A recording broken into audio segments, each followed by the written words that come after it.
معكم الفنانة سارة الدغمي من الرباط مطربة. أنا اليوم متواجدة في حفل استثنائي وفي جميع الفنانين من كل طرف، واليوم بمناسبة تأسيس جمعية فرقة البلابل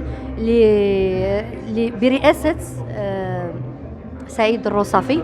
كنتمنى أنني نكون في المستوى المطلوب من الجمهور، وشكرا على التتبع ديالكم، وكنشكر شوف الواقع التيفي.